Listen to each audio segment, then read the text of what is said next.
Welcome to the Blue Collar Nation podcast, the podcast dedicated to making the lives of home service professionals better.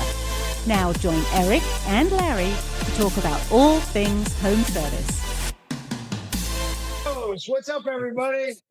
Larry and Eric and everybody else here in the room, live here at the Super Profit Community. And we're very happy that we are having the opportunity to bring some great content that Eric's going to present to everybody. The people in the room, if you have any questions or anything while Eric's presenting, please contribute, share. That would be wonderful. And Eric, when you're ready to go, why don't you take the floor? All right. Thank you, Larry. Appreciate it. Thanks for everybody. See a lot of friends here. Good to see everybody. Wanted to talk today about managing business development reps, right? A lot of us, as we start to grow our business, we need to hire people to go find referral partners and knock on doors all day and go to chambers of commerce and BNIs and all the other things that guys like Larry had to do every single day, right, to grow a business. And look, it is a wonderful way to grow a business. Yeah, if you can find referral partners that just use you for years and years, it's just an awesome way to grow. However, it comes with its own set of challenges. And a lot of those are kind of centered around the type of people who also like to do business development, right? So a lot of us who are owners or managers are very kind of task oriented a lot of the times and very structured, very strategic. And some of the issues that Larry and I hear over and over is they're just having a hard time getting their business development reps to do what they need to do or what they want them to do, right? Because for anybody who knows DISC, most people who like to go meet people all day are kind of like high I or IS, something like that. Very people oriented. But Larry, what are the challenges with a high I when it comes to managing them? As a Focus, person who is a high I, right? focus, and accountability, Yeah, yeah, not perfect. just Thank you. activity. So I'm giving you Right. that lead in. Yeah, thank you. Yeah, so many owners and managers, they have a few things against them, right? So, like, number one, a lot of them have never done this role themselves. So they feel maybe that they can't really manage it or they're not qualified to lead that position because they've always been running work. And as the company grows, they hire people to go knock on doors and they're like, ooh, I haven't knocked on doors. How am I going to manage that person? Right. And because of that, they avoid accountability, right? They let people kind of get away with everything, right? They let the reps kind of self-manage themselves and they confuse busy with productive, right? What Larry just said. Like anybody that knows me well knows that I'm always saying I want accomplishment. I don't want activity, right? Activity is necessary for sure, but much more important than just the amount of work we do is what did we accomplish with the work that we're doing, right? So the result of all of those things is we have a lot of activity and then we generally don't get the revenue to back that up, right? I hear that all the time. I've had this rep for a year and that person's brought nothing in yet or nothing tangible yet or whatever. And, really at that point, the conversation that we're having to have is you need to go look in the mirror and ask, how have you been managing this? And most of the time, it's an issue of, oh, yeah, I really haven't been, right? So, the question that we have ourselves is, well, then how do we do this? How do we do it well, right? So I think the first thing starts with expectations, right? What are we expecting from that person? Like what is a good year one revenue goal, right? We have to start with the end in mind. What's the goal, right? So restoration industry, um, first year business development rep, that's probably somewhere 250, $300,000 in revenue in the first year. To be honest, most of that's probably going to happen in the second half of the year, right? Because they're going to be stopping every month at different places and plumbers and property managers and all those places. Takes a little while to get known, right? And then we're going to work into that. Look, carpet cleaning would be a different number if you were, a remodeler or HVAC company. you have to figure out for your industry, and I'm sure any industries association would know what that number would be, right? Every trade's slightly different, right? So the point is, we need to begin the end with the end in mind, right? And how do we get that business development rep going?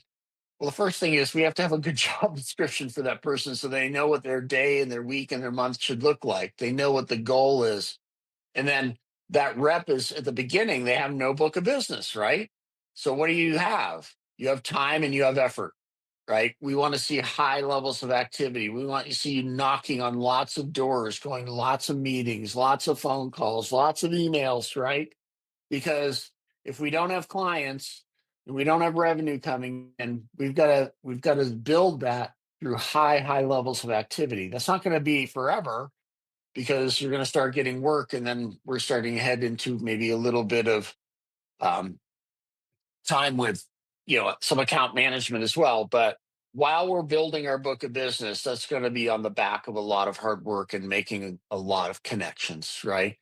And as that rep matures, that kind of level of raw activity is going to go down a bit because now they have clients and they have things that they're managing as well, and they're going to have more relationships with the clients that feed them work, so they're going to be going to lunch with them, they're going to be spending more time with them, they're going to be answering questions and being of service to the clients that are already referring us.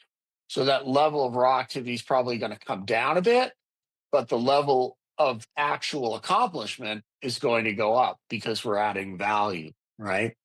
So, the thing that Larry and I, we used to do a rotation where the reps would go knock on doors Tuesday through Friday, because we learned nobody likes to be interrupted on a Monday when they're trying to get their week going and we're knocking on a door, right? So we used Mondays as prep. That's when we had our meeting. That's when we were doing role play. That's when we were working on scripts. That's when we were going over everybody's data, everybody's numbers.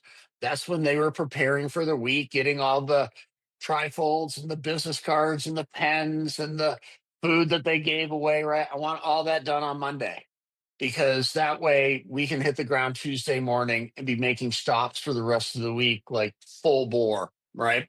So in that, I mentioned a meeting on Monday. What are we going over? This is the management equation, right?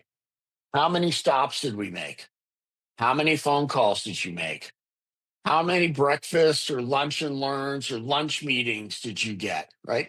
How many probe meetings or discovery meetings did you get with a decision maker, right? We're judging these things. We're kind of climbing up the ladder of just knocking on a door and giving away donuts to how many meetings are we getting, right?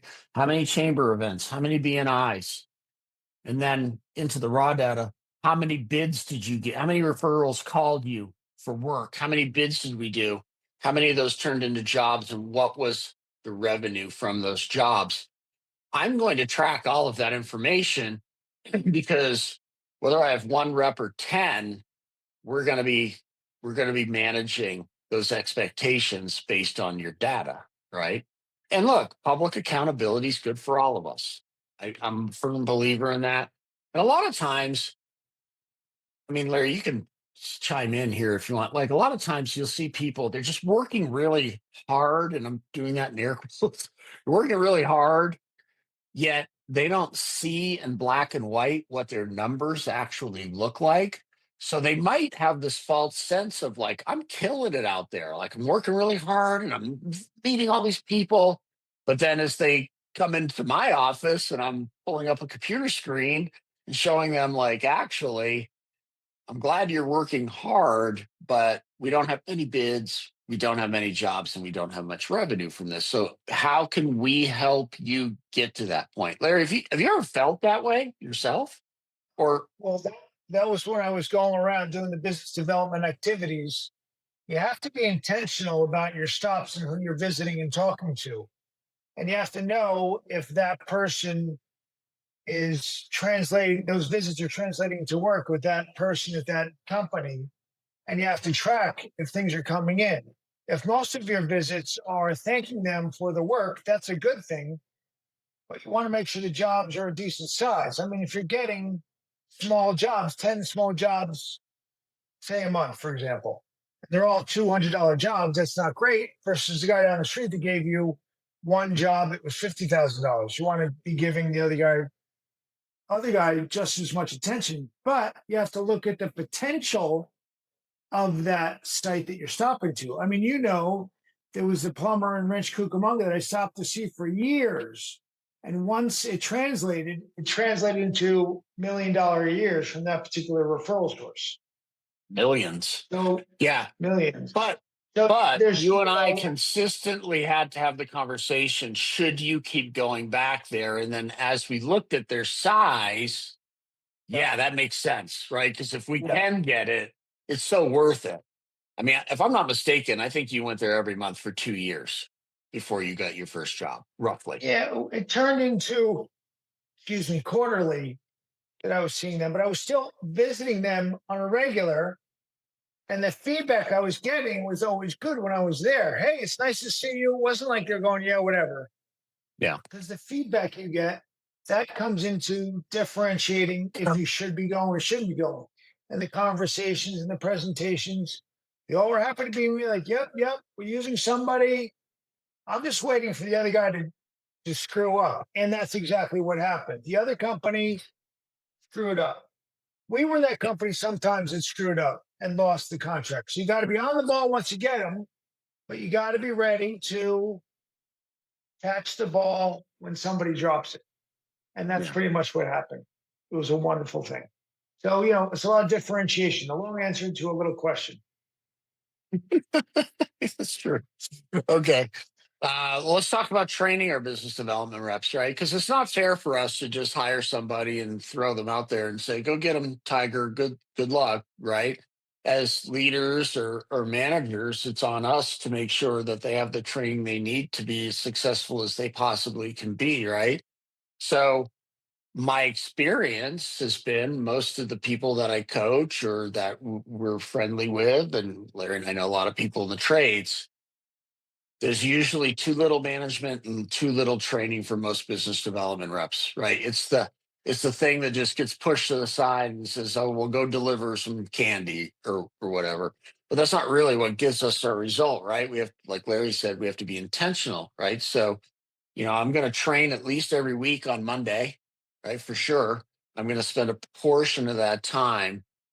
And uh, sorry, we got a question from Ronald. When you're referring to business development reps, so you're talking about salesmen? Actually, not really. We're talking about referral marketers, right? So somebody like, let's say, for a restoration company who would go to property management companies or go to um, plumbing companies. Yeah. Wendy has an HVAC company, so she might be talking about some of her business reps that are going to B&I, or they're going to visit property managers to get work, or someone else you're trying to get work.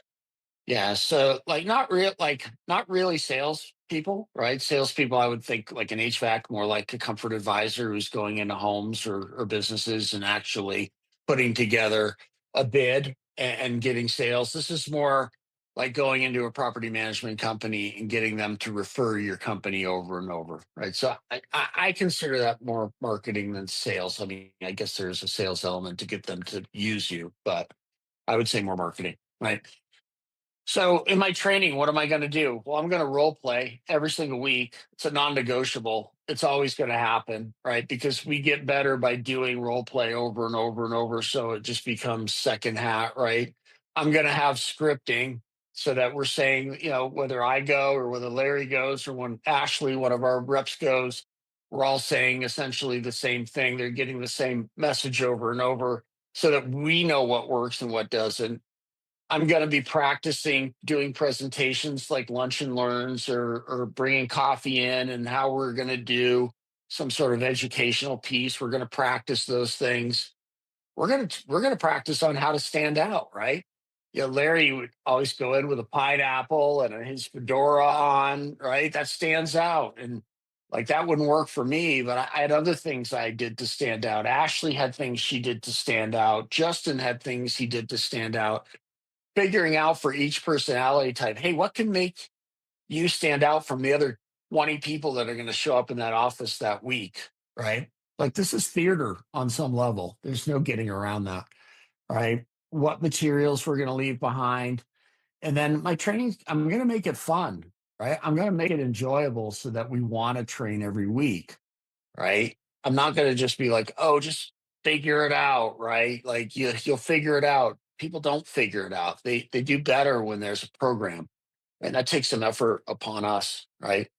And then really, what are we managing, right? So like for me and our company, I was Larry and his team were out there doing the work, and I really was only involved on Mondays with the training and the managing and the strategy and all of that, right? So what are we managing? We're managing location, like where are they? Right? I'm tracking you on a GPS to make sure that you're not at the gym for 4 hours a day, which we've had people do, right? And, like we need to make sure that we're doing the work. I'm going to track revenue. I'm going to make sure that is in thing.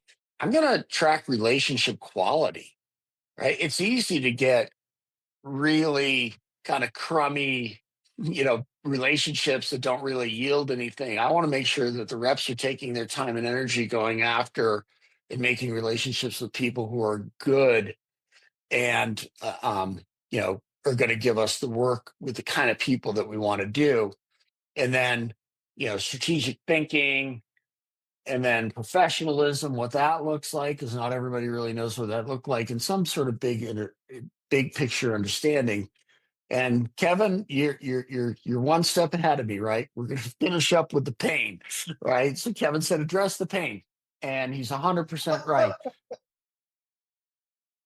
I Keep don't know. going. He's not wrong. Look, I can say this.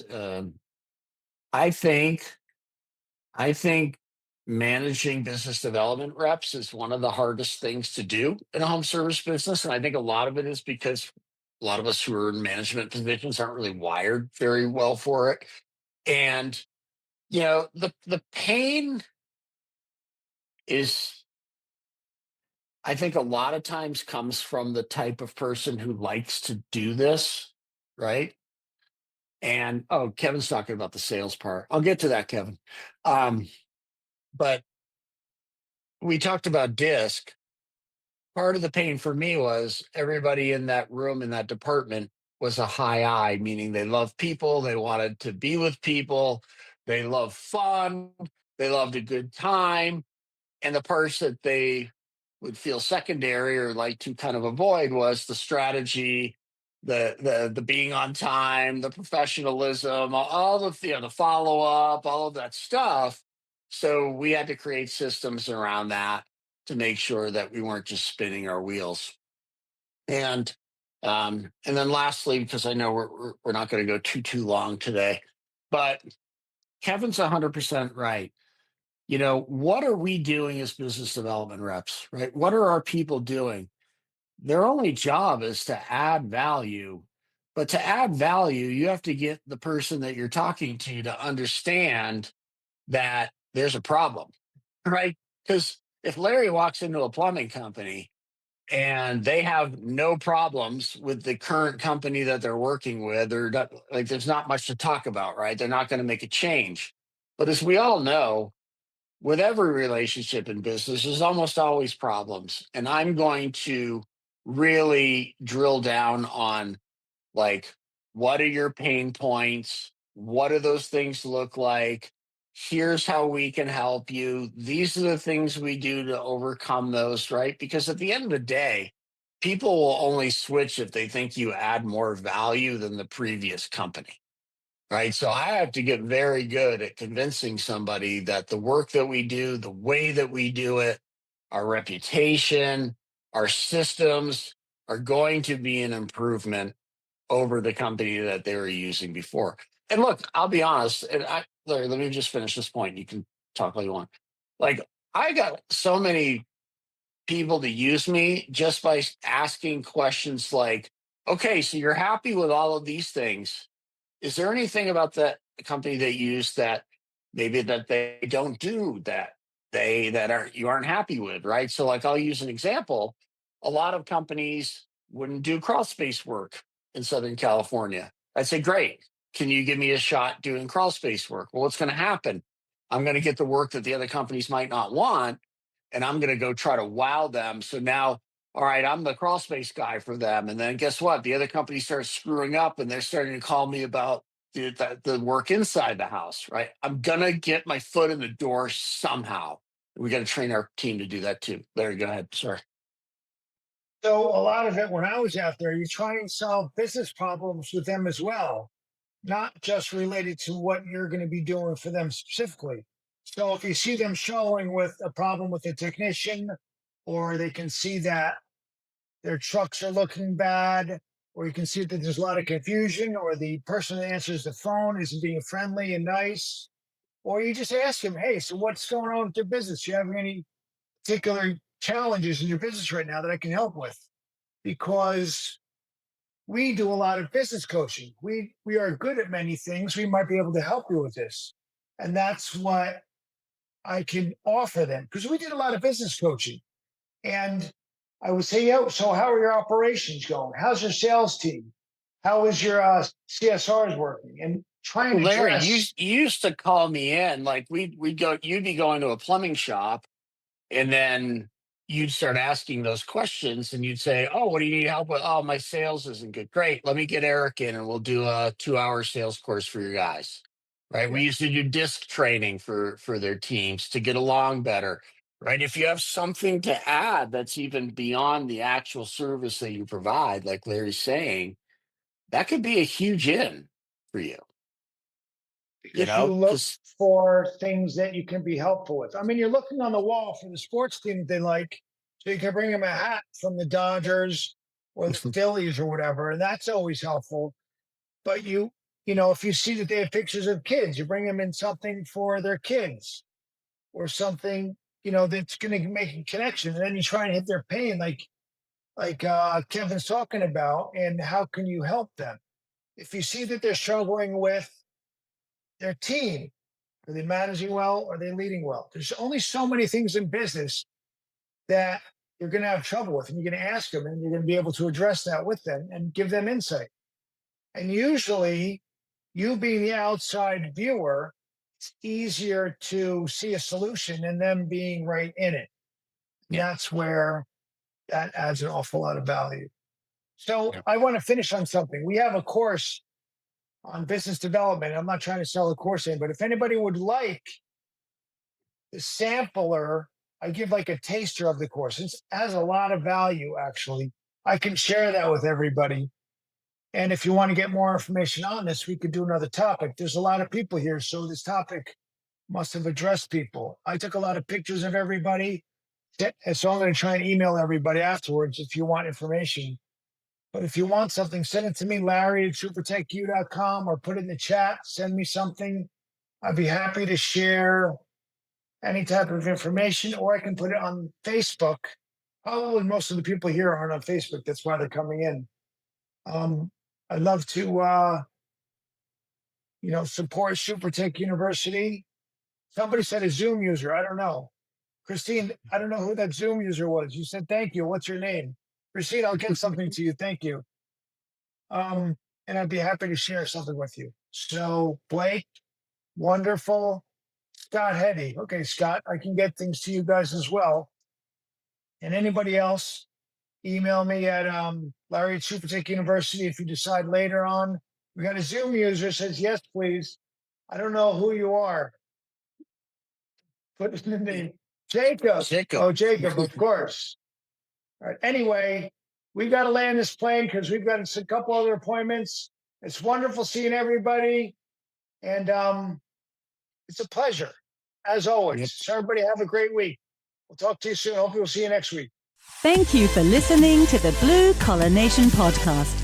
For more information about Eric and Larry and SuperTech University, please visit us at supertechu.com. That is supertechu, the letter U.com.